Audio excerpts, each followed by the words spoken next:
जब मैं दिल्ली आया था 1990 में, मैं हरियाणा के एक शहर से, भिवानी से दिल्ली आया था पढ़ने के लिए। मेरे ड्रीम कॉलेज में हंसराज भी एक था, पर मेरा संयुक्त से मेरा एडमिशन जाकिर हुसैन में हुआ। मेरे अंक ठीक थे, यहाँ हो सकता था, पर मैं तो नई दिल्ली स्टेशन पे उतरा, बाहर निकला, पता लगा वहीं एक कॉलेज है, वहीं एडमिशन ले लिया मैंने। तो लोगों ने कहा कि यार कैंपस बड़ा अच्छा होता है। मैंने कहा क्या फ़र्क पड़ता है, कॉलेज कॉलेज होता है, छड्डो, यही छड्डो में सिखाने आया हूँ आप लोगों को। ये ठीक है, स्टेशन से निकले वहीं कॉलेज है, मैंने घर जाना होगा तो आराम से कॉलेज से निकल जाएंगे, क्या रखा है कैंपस में। पर मेरा एक दोस्त जो मेरे साथ ही आया था उसी शहर से, उसने एडमिशन हंसराज कॉलेज में लिया। मैं और वो स्कूल के डिबेटर्स थे, डिबेटिंग में हम लोग स्कूल टाइम से काफ़ी एक्टिव थे। डीयू में आए तो यहाँ भी एक्टिव रहे। डीयू में मैंने करीब 5 साल डिबेटिंग की और मेरा ख्याल है कि लगभग मतलब 300-400 डिबेट्स मैंने जीती होंगी डीयू में, कुछ हारी भी होंगे, लेकिन मैंने खूब डिबेट, वो मेरा दरअसल दाना पानी था, रोजी रोटी मेरी वही थी कॉलेज के दिनों में। घर से पैसे मैं लेता नहीं था, मिलते भी नहीं थे, देना क्या था, मतलब ऐसी स्थिति भी नहीं थी उस समय मेरे घर में कि मिल सके। तो डिबेटिंग मेरा रोजगार था, एम्प्लॉयमेंट था मेरा, उससे काम चल जाता था आराम से। उसका भी चल जाता था, वो हंसराज से था, मैं जाकिर हुसैन से था। हम खूब डिबेट्स में मिलते थे। अक्सर ट्रॉफी या तो हम जीतते थे या वो जीतता था, कोई भी जीते रूम पे ही आती थी क्योंकि हम रूममेट्स थे, एक साथ ही रहते थे। वो मुझसे योग्यताओं के मामले में 21 था, बल्कि अगर वो 21 था तो मैं 15 ही रहा हूँगा या 12 रहा हूँगा, 22 या 21 तो नहीं रहा हूँगा, मुझसे बेहतर था योग्यताओं में। बड़ा अच्छा व्यक्ति था। ग्रेजुएशन के बाद मैंने एमए हिंदी साहित्य में एडमिशन लिया, जबकि बीए ऑनर्स हिस्ट्री में किया था मैंने। उसने तय किया कि वो कुछ और करेगा, प्रोफेशनल कोर्स करेगा, नौकरी करेगा, तो वो चला गया दिल्ली से। मैं दिल्ली में रहा। फिर मैं एमए के बाद तैयारी करने लगा यूपीएससी की। तब तक मैं यूजीसी जेआरएफ कर चुका था। पहला अटेम्प्ट दिया, प्रीलिम्स हो गया। मेंस मेरा 96 के मेंस की बात कर रहा हूँ, मेंस शुरू होने वाला था, 2 दिन रह गए थे। करीब 10 दिन पहले वो मेरे पास आया हुआ था दिल्ली में, मिलजुल के अच्छे से बात कर गया था। उन दिनों उसका एक प्रेम संबंध कहीं हमारी ही एक मित्र के साथ चल रहा था। हम सब दोस्त थे, तो उनमें से 2 लोगों का आपस में का अफेयर था। मुझे नहीं पता क्या हुआ, लेकिन मेरे मेन एग्ज़ाम से 2 दिन पहले रात को 12 बजे एक फ़ोन आया और ये बताया गया कि मेरे दोस्त ने फंदा लगा के अपनी जीवन लीला समाप्त कर ली है। वो दिल्ली से दूर था कहीं, और जिस व्यक्ति के बारे में मेरी राय ये थी कि उतना जीवट वाला व्यक्ति कोई हो नहीं सकता, जो जिंदगी से हार सकता ही नहीं, जिसके होने से कई लोग हमेशा जीता हुआ महसूस करते हैं, वो चुपचाप एक बंद कमरे में जिंदगी से हार गया। मैं आज तक नहीं समझ पाया कि ऐसा कैसे हुआ। बाद में टटोला, उसके पेरेंट्स से बात हुई, भाई से बात हुई, उन्होंने उसकी याद में एक सोशल वर्क शुरू किया ताकि किसी और बच्चे को ऐसा ना करना पड़े। तो जो हल्का हल्का अनुमान हुआ वो है कि शायद कुछ ऐसा था रिलेशनशिप में जो नहीं संभल पाया था, और रिश्ता टूट ना जाए इसका दबाव बहुत ज़्यादा था, और वो दबाव झेल नहीं पाया। इस उम्र में ऐसा फेज आता है, कई बार आता है। ये एक कहानी है, हंसराज कॉलेज से ही जुड़ी है, इसलिए मैंने सोचा कि वहीं से बात शुरू करूँ। नाम जैसा कि मैंने कहा मैं नहीं बताऊंगा, तो नाम बताने का मतलब भी नहीं। और वो जिसकी मैं कहानी सुना रहा हूँ, आप लोगों के जन्म से पहले की बात है। आप तो सब 21वीं सदी वाले बच्चे होंगे ना, जेन जी होंगे आप सब लोग, तो ये तो बहुत पुरानी बात है। एक दूसरी कहानी सुनाता हूँ। मैं आपको 2-3 कहानियां सुनाऊंगा, फिर उन सबका सार निकाल लेंगे एक साथ हम लोग। दूसरी कहानी ये है कि जब मेरा सिलेक्शन हो गया 97 में, मतलब 96 अटेम्प्ट में पहली बार में मेरा सिलेक्शन हो गया था, मैं एक्सटेंशन लेके तैयारी कर रहा था, और डीयू में मैं पढ़ा भी रहा था उस समय। तब मैं शायद डीएवी कॉलेज में था या अग्रसेन को, मैं 2 जगह पढ़ा है डीयू में, तो उनमें से किसी कॉलेज में पढ़ा रहा था उस समय में। तो उस समय एक लाइब्रेरी है कैंपस में ही, सेंट्रल रेफरेंस लाइब्रेरी, आप जानते होंगे, सीआरएल बोलते हैं, जो विवेकानंद जी की स्टैच्यू है उसके सामने ही वो लाइब्रेरी है। उस लाइब्रेरी में नीचे सब बैठ के पढ़ते हैं और टॉप फ्लोर पे रिसर्च फ्लोर है जहाँ एमफिल पीएचडी वाले बच्चे पढ़ते हैं। मैं उस समय शायद पीएचडी कर रहा था या एमफिल खत्म हुई थी, वहीं बैठता था, पढ़ता था रोज़। कई दोस्त पढ़ते थे हम लोग वहाँ। हम सुबह 8 बजे लाइब्रेरी खुलते ही वहाँ घुसते थे, रात को 1 बजे निकलते थे लाइब्रेरी बंद होने के समय। तो वहाँ एक छत थी, छत पे छोटी सी कैंटीन थी जहाँ हम लोग जब जब बोर होते थे दिन में 3-4 बार जाके चाय पीते थे। चाय पी ली, बिस्किट खा लिया, थोड़ी गप्पे मार ली, वो सब वहाँ करते थे। तो वहाँ मेरे बहुत सारे दोस्त थे, उनमें से कई लोग अब बहुत सीनियर सिविल सर्वेंट्स हैं, कुछ लोग प्रोफेसर्स हैं डीयू में।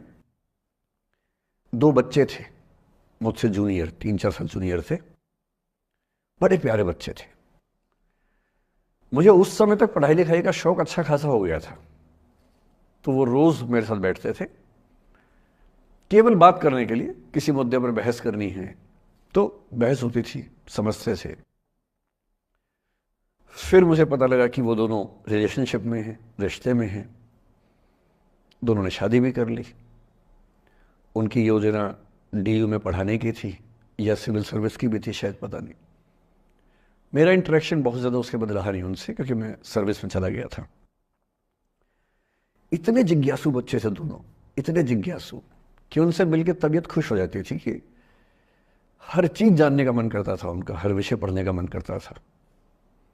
एकदम जीवन से भरे हुए बच्चे, आंखों में चमक ऐसे। फिर दोनों की शादी हुई तो मैं शादी में जा नहीं पाया, क्योंकि मेरा रिश्ता सिर्फ लाइब्रेरी में 1 घंटा गप मारने वाला था, उससे ज़्यादा था नहीं रिश्ता उनके साथ। फिर सुनता रहता था कि मैं सब बढ़िया चल रहे, पढ़ाई कर रहे हैं, तैयारी कर रहे हैं। इंटरकास्ट मैरिज की उन लोगों ने, खूब हंगामा हुआ, दोनों घर में तलवारें खिंच गई, किसी तरह से तलवारें संभाली गई, मैनेज हुआ, दोनों साथ रहने लगे। और फिर 3-4 साल के बाद एक दिन मैंने खबर सुनी कि उस बच्ची ने फंदा लगा के जीवन लीला समाप्त कर ली। ये बात भी दिल्ली विश्वविद्यालय की। ये उस दौर के सब लोग इस कहानी को जानते हैं। मेरे ख्याल से ये दोनों कहानी आपकी प्रिंसिपल मैडम जानती होंगी, नहीं ध्यान कर पाएंगे तो मैं उनको जैसे नाम बोलूंगा अकेले में वो तुरंत समझ जाएंगे मैं किसकी बात कर रहा हूं। मैं आज तक नहीं समझ पाया कि ऐसा क्या हुआ होगा। तो बाद में अनुमान जो हुआ वो ये, इंटरकास्ट मैरिज, परिवार का दबाव, समाज का दबाव, आपस के दबाव, टॉक्सिक रिलेशनशिप, अंत में उस दबाव को न झेल पाना और जीवन समाप्त कर देना, ये हुआ। ये 2 घटनाएं हैं। एक तीसरी घटना ये है कि दिल्ली में आज से 25 साल पहले घटना घटी। आप लोग तब बस पैदा हुए होंगे, घुटनों में चल रहे होंगे, या उससे 5-7 साल पहले की बात रही होगी। ये घटना दिल्ली के सब सीनियर लोग जानते हैं, जिनकी उम्र 35-40 साल है वो सब जानते हैं इस घटना को। मोबाइल फ़ोन में वीडियो नया नया आया था उस समय। अब तो आपके हर फ़ोन में वीडियो है, अब तो सामने भी है, ताकि आप वैसा वाला मुंह बना के सेल्फी खिंचवा सके। पाउट बोलते हैं ना, मैं उसको देसी भाषा में सूअर जैसा मुंह बोलता हूँ, और वैसा ही बनता भी है, क्यूट क्यूट सा सूअर जैसा मुंह बना के लोग सेल्फी खिंचवाते हैं, उसको बोलते हैं पाउट। तब तो कैमरा फ़ोन में पहली बार आया था, तब लोग अभ्यस्त नहीं थे। अब जैसे आप लोग कितने अभ्यस्त होंगे, हम भी होने लग गए अब हम किसी से बात करते हैं तो हम ये एज्यूम करके चलते हैं कि उसने फ़ोन में कुछ ना कुछ ऑन कर रखा होगा, या तो आवाज़ रिकॉर्ड करेगा या वीडियो बनाएगा। तुम कितने केयरफुल होकर बोलते हैं, कितने कॉन्शियस रहते हैं। और सर्विलांस सोसाइटी की सबसे बुरी बात यह है कि हम हमेशा चौकन्ने रहते हैं, हम सहज हो ही नहीं पाते। सहज रूप से 2 लोग बात कर लें, हो ही नहीं पाता। तो मैं तो अपने ऑफिस में कई बार ऐसा करता हूं, जब हम 3-4 लोग बैठते हैं इनफॉर्मल बातचीत के लिए, हम सब अपना अपना फ़ोन कमरे के बाहर छोड़ के आ जाते हैं, फिर 2 घंटे बात करते हैं, इस भय से मुक्त होके कि कहीं कोई रिकॉर्ड तो नहीं कर रहा। ये हालत है आज की। उस ज़माने में तो फ़ोन थे। मोबाइल फ़ोन आया था भारत में लगभग 1995 के आसपास पहली बार। बड़ा महंगा था, 16 रुपये प्रति मिनट इनकमिंग, 16 रुपये प्रति मिनट आउट गोइंग, ये रेट से उस समय। और फ़ोन वो थे जिनसे आप कील भी ठोक सकते हैं, वैसे वाले फ़ोन थे। बटन वाले फ़ोन थे, नोकिया एक कंपनी थी, उसके फ़ोन हुआ करते थे। उसके 4-5 साल के बाद क्या हुआ, पहली बार किसी कंपनी ने फ़ोन में कैमरा लगा दिया। ये बात उस समय के लोग नहीं समझते थे। जब भी नई तकनीक आती है उसको समझने में टाइम लगता है। जो पहले समझते हैं फ़ायदा उठा लेते हैं, जो थोड़ा लेट समझते हैं वो उसका नुकसान उठाते हैं। उस समय दिल्ली के एक प्रसिद्ध स्कूल में 11वीं-12वीं क्लास के 2 बच्चों में आपस में कोई रिलेशनशिप रही होगी। वो दोनों किसी ऐसी सिचुएशन में थे जो सिचुएशन बहुत ही प्राइवेट किस्म की थी, बहुत निजी किस्म की थी, जिसको पब्लिक नहीं कर सकते। कुछ फिजिकल रिलेशनशिप जैसा मामला था। उस दुष्ट लड़के ने लड़कों के इतिहास को कलंकित, लड़कों का इतिहास वैसे भी कलंकित ज्यादा है, उसे और कलंकित करते हुए उस पूरे सिचुएशन का वीडियो बना लिया। ऐसे मामलों में दुर्भाग्य है, मैं लड़का हूं इसलिए लड़के पवित्र थोड़ा ना हो जाएंगे, लड़का है इतिहास कलंकित तो है, उसका वीडियो बना लिया और दुष्टता का चरम स्तर निभाते हुए वो वीडियो अपने एक दोस्त को शेयर कर दिया। ये कहे कि किसी और को दिखाना मत, जैसा कि होता है अफवाहों की दुनिया में। हर अफवाह एक व्यक्ति एक को ही बताता है, ये कह के किसी और को मत बताना, और अगला व्यक्ति भी अगले को यही कह के बोलता है किसी और को मत बताना, और इस तरह से पूरे शहर को खबर होती है और सबको लगता है कि सिर्फ मुझे पता है। वो वीडियो फैल गया। नए नए फ़ोन आए थे, पर वो फ़ोन कम लोगों के पास थे, कैमरे वाले फ़ोन। तो फ़ोन से कितना फैलता, ज़्यादा नहीं फैला। लेकिन उस समय दिल्ली की एक कुख्यात मार्केट हुआ करती थी, पालिका बाजार, अभी भी है, पर तब वो कुछ और कामों के लिए कुख्यात हुआ करती थी। अब तो कपड़े मिलते हैं, तब कपड़ों के साथ कई चीज़ें और मिलती थी वहाँ। जैसे गंदी फिल्मों की सीडी चाहिए हो तो वहाँ मिलती थी, ग्रे मार्केट में चोरी छिपे। इस वीडियो को सीडी में कन्वर्ट करके लोगों ने वहाँ से खरीदा, लाखों करोड़ों की संख्या में। नए नए टेलीविज़न चैनल प्राइवेट आए थे, और प्राइवेट टीवी चैनल को खबरों की भूख इतनी होती है कि वो खबर के लिए जान दे सकता है और जान ले भी सकता है किसी की। 24 घंटे इस खबर पे, इस चीज़ पर खबरें चल रही थी सारे चैनल्स में कि ये वो लड़का है जिसने ऐसा किया, ये वो लड़की है, ये वो स्कूल है, इस स्कूल की प्रिंसिपल से बात करेंगे, इससे बात करेंगे। वो जो बच्ची थी जिसकी इसमें कोई गलती नहीं थी, सिवाय इसके कि वो किसी एक लड़के से प्रेम करती थी, जो कि उस उम्र में बच्चे कर बैठते हैं। इसके लिए बहुत चिल्लपौनी मचानी चाहिए। बच्चों को आप हर बात पे अपराधी नहीं मान सकते। उस बच्चे की गलती सिर्फ इतनी थी कि उसने अपने दोस्त पे भरोसा किया, जो भरोसे के लायक था नहीं। वो नीच किस्म का व्यक्ति था जिसने उस संबंध की गरिमा को समझा नहीं। उस बच्ची के घर के बाहर 24 घंटे न्यूज़ चैनल से कैमरे खड़े रहे। घर से कोई भी निकले 50 कैमरे पीछे, आप बताइए आपकी बेटी कैसी है, आप बताइए आपकी बहन कैसी है। अंत में उस पिता ने अपनी बच्ची को इस देश से बाहर भेज दिया। उसके कुछ दिन बाद की जो खबर टीवी चैनल से नहीं दिखाई, उसके पिता ने आत्महत्या कर ली। ये तीसरा इंसिडेंस है। ये सारी खबरें सच्ची बता रहा हूं मैं, इनमें से एक भी झूठ नहीं है। झूठी कहानियों से मोटिवेशन दिया जा सकता है, मैं जानता हूं, पर जब सच्ची कहानियां हैं तो मैं झूठ क्यों बोलूं? सारी सच्ची कहानियां बता रहा हूं मैं आपको। एक चौथी कहानी जो आप में से कई लोगों की होगी। मेरा एक स्टूडेंट है, सिविल सर्वेंट है, सीनियर लेवल पे है, करीब 40 साल का है। उसने आज तक शादी नहीं की। क्या उसकी शादी करने की इच्छा नहीं थी? पूरी इच्छा थी। फिर क्यों शादी नहीं की? भाई कुछ लोग तो होते हैं कि शादी करनी ही नहीं, कोई मिशन है, योगी जी है, मोदी जी है, ठीक है, उनका तो मिशन है, ममता जी है, उनका मिशन है। पर जिसका जीवन में ऐसा कोई मिशन नहीं है और जिसको प्रेम करने का मन भी करता हो, वो तो शादी करता है आमतौर पे। उसने शादी क्यों नहीं की जानते हैं? जब वो 25-26 की उम्र में था, जब वो मेरा विद्यार्थी भी था, एक दिन मेरे पास आके बोला कि सर एक बात करना चाहता हूँ। मुझसे मेरे स्टूडेंट्स ऐसी बातें खूब करते हैं पर्सनली आके, अब तो मैं टाइम कम दे पाता हूँ, पहले तो ये सब होता रहता था क्लास के अलावा। एकदम रोता हुआ आया, आंखों में आंसू भरे हुए बहुत सारे। अरे क्या हो गया भाई? तो फिर उसने किसी का नाम बताया कि सर वो ही मेरी स्टूडेंट थी, कि सर उसके साथ रिलेशनशिप थी, उसने धोखा दिया है मुझे। अच्छा, धोखा देने वाली कहानियाँ मुझे बहुत अपील नहीं करती। मेरा मानना है कि दोनों पक्षों की गलतियाँ होती हैं। आप केवल अपने पर्सपेक्टिव से सोच सोच के धोखा करते रहते हैं, ऐसा थोड़ा ना होता है भाई। कुछ तो मजबूरियाँ रही होंगी, कोई यूं ही बेवफा नहीं होता, कुछ तो वजह होगी ना। आप थोड़ा उसकी वजह, उसका भी तो, उसकी कहानी भी तो सुनिए। और मैं जब जब दोनों कहानियाँ सुनता हूँ मुझे लगता है कि मामला ग्रे है। आप किसी एक पे उंगली उठा ही नहीं सकते कि इसने ऐसा किया। दोनों की गलतियाँ होती हैं, ऐसा थोड़ा कि एक की होती है।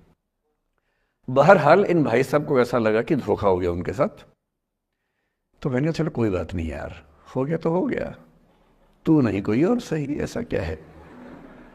इतनी बड़ी दुनिया है, 8 अरब की आबादी अब है, उस समय भी 6-7 अरब तो थी। मैंने कहा 3.5 अरब 350 करोड़ में कोई तो होगी तुम्हारे लिए, ऐसा क्या है, कोई और देखेंगे। पर वो थोड़ा ज़्यादा सेंटिमेंटल था उस समय। धीरे धीरे पता नहीं उसके मन में क्या बैठ गया, उसके मन में ये बैठा कि दुनिया की सारी लड़कियां धोखेबाज होती हैं। ऐसे मूर्खों की कमी नहीं है दुनिया में, ऐसे बहुत मूर्ख हैं। दर्शन की दुनिया में इसे अवैध सामान्यीकरण कहते हैं, इलिसिट जनरलाइजेशन। इसका मतलब बहुत छोटे सैंपल के बेस पे ये समझ लेना कि ये थियरी पूरे ब्रह्मांड पर लागू होती है। एक लड़की ने धोखा दिया, मान लीजिए धोखा दिया, धोखा इसने दिया कि उसने दिया कि किसी ने दिया, जो भी कहानी हो, एक सैंपल से ये मान लेना कि सब ऐसे होते हैं। और उसके बाद से उसने कम से कम 10 बार कोशिश की, 10 लोगों से मिला, बातचीत की शादी के लिए। डेटिंग तो क्या करेगा 40 की उम्र में, लेकिन हाँ बातचीत करके देखा कि शायद रुचियाँ मिल जाए, स्वभाव मिल जाए तो शादी के बारे में सोचें। हर बार 3-4-5 मीटिंग के बाद वापस हट जाता है। अब तो मैंने पूछना बंद कर दिया है। जब तक मैं पूछता था बोलता था कि सर 3-4 मीटिंग के बाद लगता है कि ये भी वैसी ही है। मैंने कहा भूल जाओ भाई, उससे भूल जाओ, बात खत्म हो गई। उसके बच्चे घूम रहे हैं आजकल स्कूल में, अब तुम कम से कम शादी तो कर लो। वो भाई साहब आज तक अकेले हैं, और अब तो बाजार में मूल्य भी कम हो गया उनका, अब विकल्प भी ज़्यादा नहीं मिलते हैं। अब जो विकल्प मिल रहे हैं वहाँ उसकी रुचि और कम हो गई है। तो पूरी संभावना है कि वो जीवन अकेले ही गुजरेगा अब उसका। एक अंतिम एग्जाम्पल देके फिर मैं निष्कर्ष की तरफ बढ़ूंगा। मैं एक आईएएस ऑफिसर को जानता हूँ, 2 आईपीएस को जानता हूँ, बहुत योग्य लोग, देश के सबसे अच्छे संस्थाओं से पढ़े हुए लोग, प्रॉपर आईएएस प्रॉपर आईपीएस में नौकरी करने वाले लोग, और इन तीनों ने अपना जीवन समाप्त कर लिया नौकरी में रहते हुए। क्यों? क्योंकि नौकरी और घरेलू जो दुविधाएं थी उनको झेल नहीं पा रहे थे, ना झेल पा रहे थे ना भूल पा रहे थे, लेट गो नहीं कर पाए तो गिव अप कर दिया। और इसलिए मुझे अक्सर लगता है कि जितनी चीज़ें हम सिखाते हैं बच्चों को, हिस्ट्री, इकोनॉमिक्स, लिटरेचर, वो सब ठीक है, उनका भी महत्व है। शायद उससे ज़्यादा महत्व इस चीज़ का है कि ये समझें कि अपने इमोशंस को कैसे मैनेज करना है। जब जीवन में ऐसा लगे कि सब खत्म हो गया है, जब जीवन में लगे कि बहुत टॉक्सिक किस्म की लाइफ हो गई है, उससे बाहर कैसे निकलें, शायद ये सबसे महत्वपूर्ण लेसन होता है जो हम सबको सीखना चाहिए। मैंने कहीं से सीखा नहीं है, ना मैंने ऐसी किताबें पढ़ी हैं। हालांकि मैंने 2 किताबें मंगवाई हैं पिछले हफ्ते, पढ़ी नहीं है अभी तक, तो मैं किताबों के बेस पे नहीं जानता कैसे सीखते हैं, लेकिन ज़िंदगी से तुम सीख सकते हैं। इन कहानियों का सबका एक ही सार है, वजह अलग अलग है। एक व्यक्ति ने इसलिए अपना जीवन समाप्त किया कि वो रिश्ता उसके हाथ से छूट रहा था। एक ने इसलिए जीवन समाप्त किया कि रिश्ता बन गया था पर समाज के दबाव, घर के दबाव मैनेज नहीं कर पाए। एक ने जिंदगी भर शादी नहीं की सिर्फ इसलिए कि वो पुरानी यादों को भूल नहीं पाया। अरे एक बार गलती हो गई तो हो गई, आगे तो संभावना जीवन में है भाई, क्यों इतना हावी रखना उसी से दिमाग के ऊपर। कुछ लोग देश की सबसे अच्छी नौकरी में होकर हर पैमाने पर सफलता की हर कसौटी पे खरा उतरने के बाद जीवन नहीं बचा पाए, क्योंकि दूसरों की नज़र में आप बहुत सफल हो जाए, अपनी नज़र में शून्य हो, तो फिर जीवन कैसे बने, जीवन कैसे बचे। इन सारी कहानियों का मूल भाव एक ही है, अगर आप खुद को हैंडल नहीं कर सकते तो दुनिया को क्या हैंडल करेंगे।